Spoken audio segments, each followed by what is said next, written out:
नमस्कार। मैं डॉक्टर दिनेश चारण एमए पूर्वार्ध हिंदी साहित्य की कक्षा में आप सभी का स्वागत करता हूं। हम हिंदी साहित्य के आधुनिक काल के इतिहास के बारे में आज की कक्षा में पढ़ेंगे। हिंदी साहित्य के इतिहास के आधुनिक काल की शुरुआत करने से पहले इस काल को समझना आवश्यक है। इस काल की समय सीमा और इस काल का नामकरण किस रूप में कैसे हुआ, ये जानेंगे हम पहले।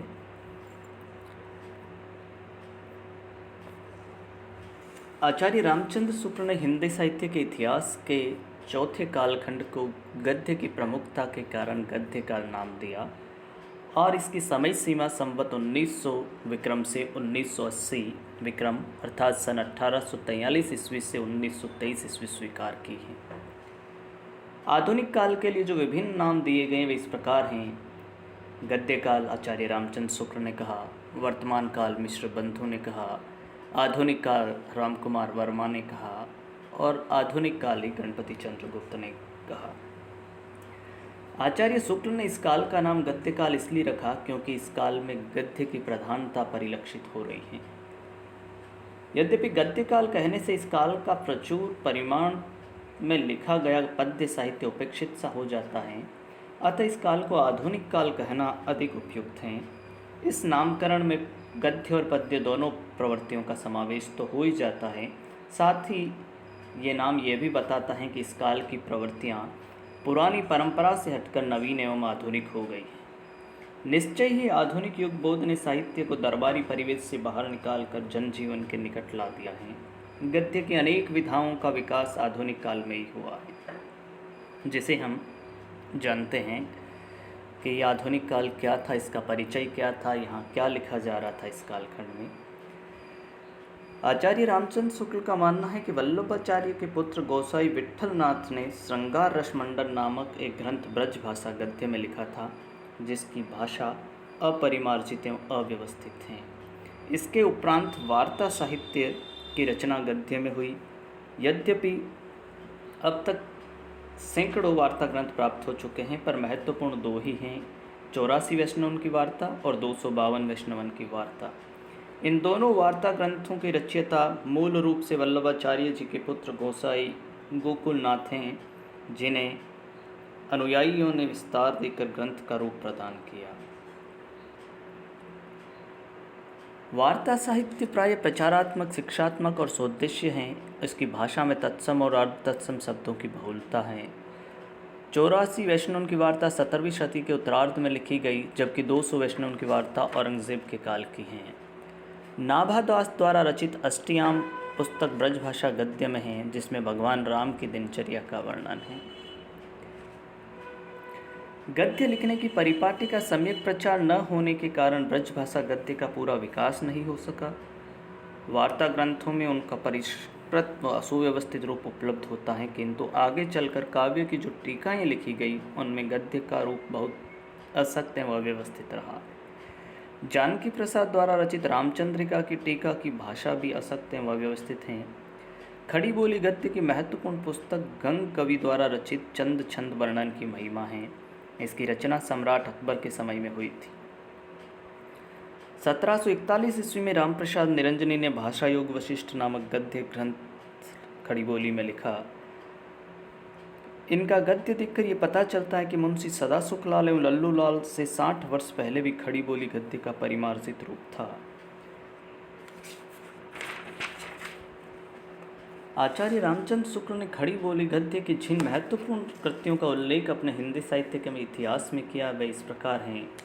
गंग कवि की चंद छंद वर्णन की महिमा, राम प्रसाद निरंजनी की भाषा योग वशिष्ठ, पंडित दौलत राम की पद्म पुराण का भाषानुवाद, मुंशी सदा सुखलाल नियाज का सुख सागर, लल्लू लाल का प्रेम सागर, सदल मिश्र का नासिक केतोपाख्यान, इंसाअल्लाह खां की रानी केतकी की कहानी और उदयभान चरित्र। लल्लू लाल जी आगरा के गुजराती ब्राह्मण थे। फोर्ट विलियम कॉलेज में हिंदी उर्दू अध्यापक जॉन गिलक्रिस्ट के आदेश से इन्होंने खड़ी बोली गद्य में प्रेम सागर की रचना की, जिसमें भागवत के 10वें स्कंद की कथा वर्णित है। लल्लू लाल जी ने इस कृति को में अरबी फारसी के शब्दों से परहेज किया। इन्होंने उर्दू में भी कुछ पुस्तकें लिखी, जिनके नाम हैं सिंहासन बत्तीसी, वेताल पच्चीसी, शकुंतला नाटक और माधोनल। लल्लू लाल जी ने बिहारी सतसई की टीका भी लिखी, जिसका नाम है लाल चंद्रिका।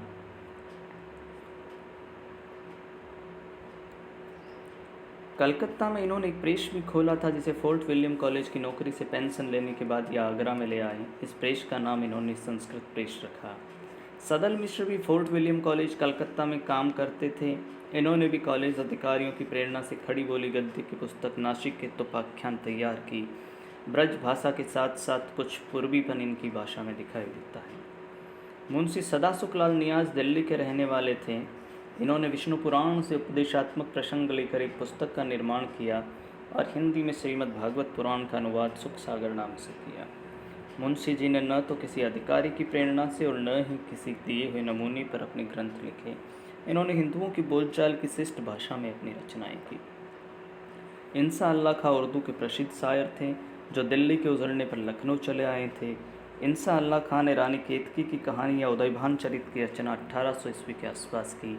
इस ग्रंथ की रचना उन्होंने ठेठ हिंदी में किए जाने की इच्छा व्यक्त की, जिसमें हिंदी को छोड़ किसी और बोली का पुट न हो। हिंदी गद्य के इन 4 प्रारंभिक लेखकों में से इंसा की भाषा सबसे अधिक चटकीली, मुहावरेदार और चलती हुई भाषा है। इंसा रंगीन और चुलबुली भाषा द्वारा अपना लेखन कौशल दिखाना चाहते थे। आचार्य शुक्ल इन चारों लेखकों में मुंशी सदासुखलाल को विशेष महत्व दिया। मुंशी सदासुखलाल को हिंदी गद्य का प्रवर्तन करने वालों में स्थान दिया जाना चाहिए। इन चारों लेखकों का रचनाकाल मोटी तौर पर 1800 ईस्वी के आसपास है, अतः हिंदी गद्य का सूत्रपात भी 1800 ईस्वी के आसपास में समझना चाहिए।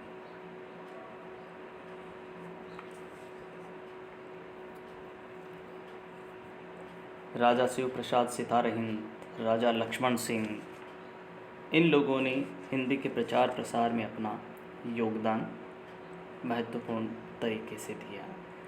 इधर ईसाई मिशनरीज जो धर्म प्रचारक है वो भारत आने लगे और उन्होंने भी अपने जो उपदेश हैं अपनी जो खड़ी बोली में देने प्रारंभ किए।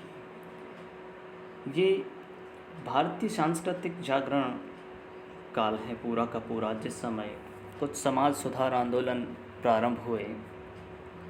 अंग्रेजी पद्धति के स्कूल कॉलेजों की स्थापना तथा लॉर्ड मैकाले जैसे अंग्रेजी परस्त लोगों के कारण भारत में उच्च शिक्षा के माध्यम के रूप में अंग्रेजी का बोलबाला प्रारंभ हो गया था।